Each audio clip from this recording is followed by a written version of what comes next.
maa ngi leen di nuyu ñëpp. Cérémonie bi nag man ni ñu ma ko waxee woon bokk c'était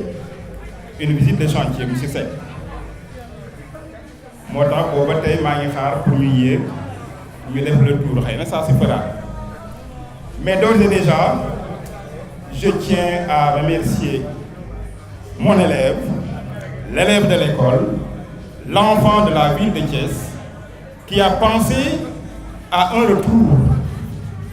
au royaume d'école et de fort belle manière. Voyez-vous, tout à l'heure vous allez faire un tour,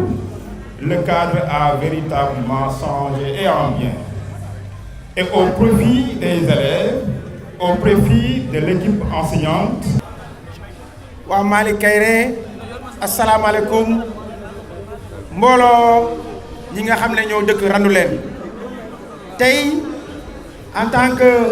coordonnateur de la zone ouest du Benno Bokk Yaakaar tey jël naa kàddu ci turu sama ay xarit sama ay mbokk di turu Maïmouna Sène qui est investie sur la liste muy comme on dit la candidate de la jeunesse la candidate des femmes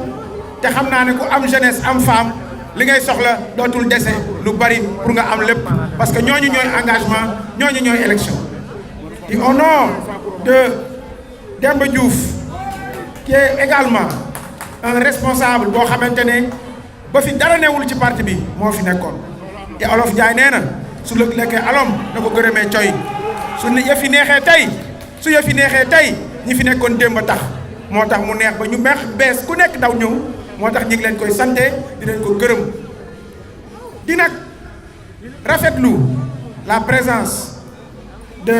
notre ami notre frère un homme extrêmement social moom mooy le responsable de l'AFP le maire de Ngoundiane Mbaye Thione lii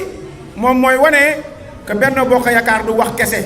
c'est une réalité qu'on vit de tous les jours di nuyu également nos amis du PIT à la personne de Amath Camara te su ma ko xasee ba nuyu ñoom ñëpp boole naa leen ci di wax nag sama sœur Ndeye Awa fan yii rek Ndeye Awa Mbaye def na acte bu toll ni mi parce que ndox nekkoon na lu jafe fa la ñuy wax Balabé pendant des années xamuñu fu ñu jëm nit ñi di toltolaan moo mu def exactement comme son frère El Malick xeex ba tey jii ndox baa nga fa tey jii kuy nekk Balabé yaa ngi koy sant à l'occasion ñu ngi ko ciy remercier di ko féliciter lii moom mooy acte noble lii mooy acte social auprès des populations di nuyu suñu frère Ousseynou Diouf grand leader de la zone ouest di nuyu mon frère Madabo l'organisateur infatigable di nuyu l'ensemble des personnes ici xam nga Olof Ndiaye dafa ne waa ramp ñëpp maa ngi leen di nuyu Olof Ndiaye dafa ne kulim juum man dama ne Olof Ndiaye dafa juum kulim wàcc waaye doo juum wax ñii ma wax ñii war naa leen tudd waaye kulim rek di nga am fàtte waaye am naa juste l'arrivée de mon ami de mon frère mon goro le professeur Papis Ndoye nga xamante ne un homme extrêmement social qui est venu nous aider qui est venu nous prêter main forte am na lu ñuy wax ku nekk ci xare am na ñoo xam ne soo leen gisee sa xel day dal man su ma demee bay wax yëf yi jafe soo lool su ma gestoo gis ku mel ni professeur Papis Ndoye sama xel day dal dama ne aujourd'hui on est venu inaugurer un geste extrêmement noble un jeune sénégalais Thiessois en particulier am alalam mënoon ko def fu ne tey mu ne amul fu mu koy delloo da koy delloo askanam kooku c'est un geste extrêmement noble. li ñuy wax du bëri ay kàddu cant lay doon yoo xamante ni population Randoulène Malick Kayré muy jeunes yi paa yi xale yi mag ñi ñëpp maire yi ñoom ñëpp kontaan nañu ci lii di gërëm El Malick ndaxte li mu def dafa rëy école bi ku xool ni mu meloon ak ku xool tey jii ni mu mel wax dëgg yàlla te amuñu lu éducation développement mënul dem sans éducation képp koo xamante ni mu ngi lay jàppale ci éducation mu ngi lay jàppale ci sa développement donc ñun lu ñuy def lu gërëm El Malick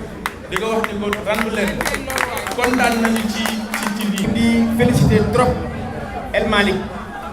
parce que tout le monde sait que cette école-là est un creuset de beaucoup d'intellectuels au niveau de la commune et au-delà même. Et je crois que c'est tout à fait normal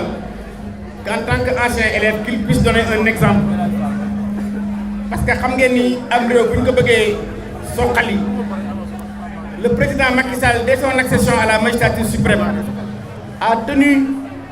à réinstaurer les valeurs cardinales de la République. moo taxoon mu instaurer la journée de l'école journée boo xam ne ku ci nekk bu bis bi jotee da ngay dem fa nga jàngee ñun nemmeeku la nga waxtaan ak sa waa njaboot waxtaan ak ñi la jàngaloon. donc El Malick lii mu def tey ça s'inscrit dans ce cadre et je crois que ñi fi jàngee ak ñi fi nar a jàngee ak ñi fi jàngee woon ñëpp war nañ ci mën a jël exemple ba ku ci nekk fa nga newoon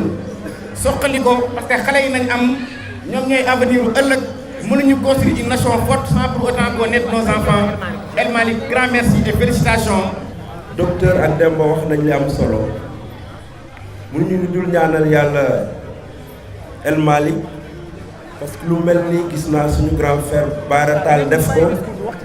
fële ca taaxu kaw alors que muy Bara Tall muy El Malick yor benn responsabilité état kon yaakaar ne lii seen alal lañ ko defee en tant que maire xam naa ne éducation compétence transférée la kon maire yi nekk fii ñoo ko waroon a def kon bu ko defee bu ko nit ñi fayul sax yàlla dina ko fay El Malick yàlla la yàlla fay. li am solo nag mooy li ñu dajale fii tey muy caravane bi ñuy def le 28 à 48 heures des élections man njort naa ne fii ay militants Benno Bokk Yaakaar ñoo fi ëpp kon la cible c'est pas forcément ñi nekk fii la cible c'est les gens qui sont dehors qui ne sont ni du parti ni de la mouvance mais c'est les électeurs dormants ma bëgg ku ci nekk ci ñun nga def un sacerdoce ba véritablement les 48 heures yi des ñu dem wax ak Thiessois yi parce que si on gagne Thiès Ouest on gagne le département. di sant ñëpp di remercier la grande délégation de Benno Bokk Yaakaar di commencer remerciement yi ci Demba Diouf ndax démb ci 22 heures laa ni ko école bi bëgg nañ def benn visite de presse parce que dama ni ko inauguration bi dañuy bàyyi ba élection yi passé mais bëggoon naa ñu def visite de presse te bëggoon naa Benno Bokk Yaakaar ñëw ci mu ni ma incha allah on fera tout pour passer matul 10 heures de temps ba gis leen donc vraiment je tenais à le remercier particulièrement di remercier docteur Ndiaye moom c'est un frère politique boolewuñu et on a un ami commun qui est journaliste qui s'appelle Ibou Fall. Docteur, je le connais depuis pratiquement 25 ans. Donc pour politique, boolewuñu c'est d'abord un frère et un ami. Donc vraiment je tenais à le remercier. Remercier le doyen Camara qui est un grand homme politique parce que j'ai eu à le couvrir même comme journaliste. À l'époque, il était coordonnateur du PID, je crois qu'il l'est toujours. Donc vraiment vous remercier de la présence. Remercier mon ami Mbaye Dione nga xam ni aussi je le connais depuis plus de 15 ans. Remercier Ousseynou Diouf, Awa Mbaye et sunu député bi Maïmouna Sène. Di remercier aussi notre ami le professeur de médecine Papa Bisndoy qui est également un ami. Donc vraiment fii avant ñuy wax waxu politique je pense que il y a un grand groupe d'amis qui se retrouvent. Donc ñun ba ñuy ànd boobu APR amul Macky Sall mi ngi woon ci liggéeyam donc yàlla def tey ñu bokk di politique. Donc vraiment xam leen ni li ñu def fii dañ ko def d'abord pour waa koñ bi mais tamit dañoo nekk ci dëkk boo xam ni dafa am ñu ni Macky Sall defu fi dara ñu bëgg leen won ni école bii am na koo xam ni duñu tudd turu kenn bis bu ne classe bii foofu la daan woote da doon waaj a daanu dañ ko tabax amul fer amul dara ñëw na fi lu mat fukki yoon ñu ne ko defaral classe bi defaru ko en réalité classe bi moo andi travaux yi parce que c'est une classe qui devait s'effondrer. J'ai dit au directeur bu ngeen ñu mayee 1 semaine à 2 semaines dinañ ko raser defar ko. On a refait la classe en 10 jours. Nous continuons travaux yi. Donc ci noonu lay remercier le directeur de l'école monsieur Diop qui m'a enseigné en classe de CM2 il y a pratiquement 27 ans 28 ans. Donc je tenais à le remercier parce que mënoon na bañ ñu def fi travaux yi te il a subi toutes sortes de pressions. Bi ñu commencé finition yi altine amul pression bu mu subirul de la part de nos adversaires parce qu'on a mis une couleur qui ressemble aux couleurs de la coalition. Tey ci suba ñëw nañ fi def tout pour perturber mais j'ai dit aux gens quitte à ce qu'on laisse notre vie on va terminer l'école et on va le livrer dans de bonnes conditions. Parce que marron na am couleur Benno la waaye couleur waa Sénégal fii bleu am na fi jaune am na fi vert am na fi rose am na fi amul couleur bu fi amul tey ci suba sono la ñu andi ñoom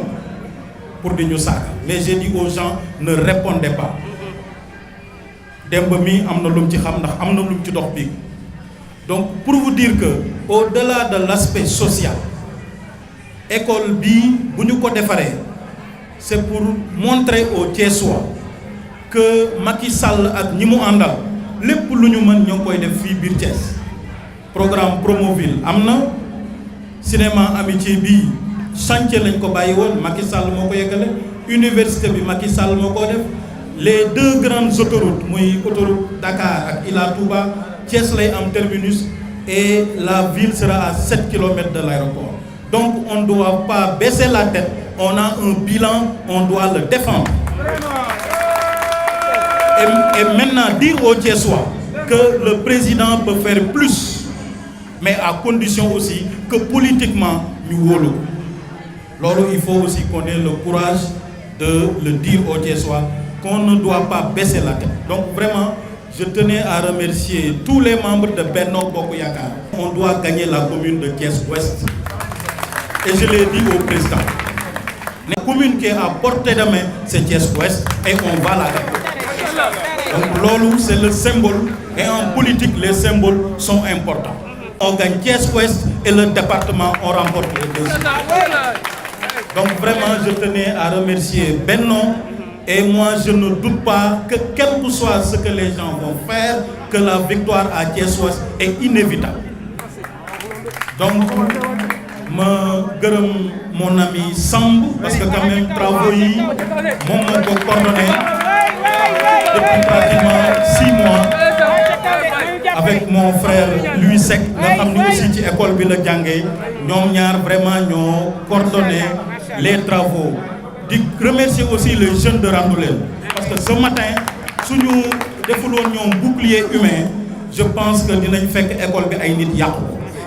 mais bi ñu àndee seen sono di ñu saaga presque plus de 500 personnes sont sorties pour pouvoir défendre l'école. Donc je tenais à remercier Sega ak ñi mu àndal ñëpp wax leen ni gis nañ seen taxawaay école bi nag du ñu yam fii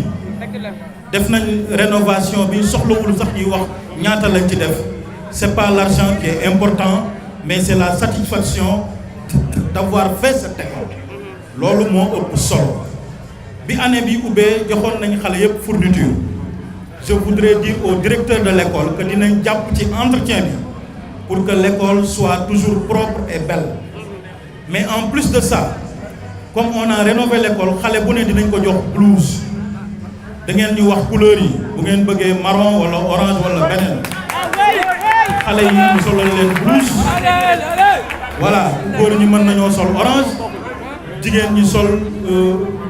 marron comme ça la démocratie est respectée donc xale yëpp jox fourniture kooku tant que ñi ngi koy mën yàlla nag moo xam buñ ko mënatul duñ ko def waaye tant que ñoo ngi koy mën chaque année dinañ jox chaque élève 2 blouses et ak benn sac boo xam ni am na ay fourniture di ñaan responsable Thiès Ouest yi bu lii passé ñu def benn loxo parce que dëkk bi liñ fi def bari na donc on n'a pas à baisser les yeux Demba on n'a pas à baisser les yeux docteur les blocages on sait celui qui les provoque il est temps maintenant que ñu wax ko waa Thiès yëpp xam ko jox la majorité à Benno moi j'ai dit aux gens soxlawuma benn poste ci Macky Sall et il le sait je ne suis candidat à rien li ma soxla mooy ñu defar dëkk bi parce que suñu borom mi ngi may dimbale suñu borom mi ngi may dimbale chaque fois que je lui parle de Thiès je lui fais une cartographie normale et je lui dis ce qu'il y a lieu d'être donc je pense que le président sondage yi ñu fi def man dama ci liggéey là le département on va le remporter de minimum 51% kooku mën naa leen ko wax te mën nañ ko bind donc on a toute la confiance des populations